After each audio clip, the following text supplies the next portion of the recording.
Tra gli autori italiani invitati al Palacongressi di Agrigento nell'ambito del master Le parole dell'impegno civile, anche il giovane giornalista e scrittore Paolo Borrometi, siciliano di Ragusa. Io parlo di mafia, o meglio di mafie, o meglio ancora, noi facciamo i giornalisti, no? Quindi parliamo di ciò che vediamo, di ciò che i nostri occhi vedono e abbiamo il ruolo, il dovere, oltre che il diritto, di informare i cittadini. Le tue inchieste hanno portato a risultati brillanti, da qui le minacce e anche tutto il resto nei tuoi confronti.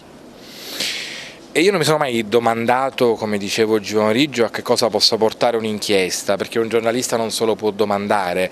Le inchieste dei magistrati hanno dato risultati. Esatto, sì. Poi le inchieste dei magistrati hanno dimostrato come ci fosse ragione nell'impegno, che non riguarda solo Paolo Borrometi, lo voglio sottolineare, ma le tante colleghe e i tanti colleghi che in questo Paese fanno semplicemente il proprio dovere e cercano di informare i cittadini. Saranno liberi di scegliere da che parte stare con la libera informazione e quindi con l'impegno di noi giornalisti. Ma la tua è un'antimafia a 360 gradi, in prima linea.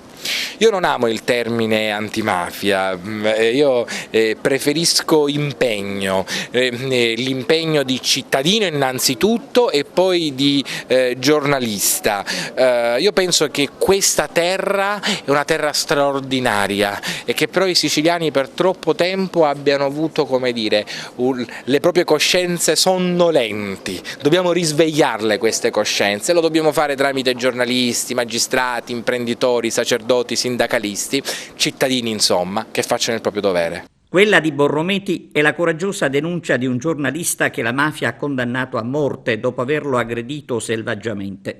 Era il 16 aprile 2014 e ancora il giovane porta i segni della vile aggressione.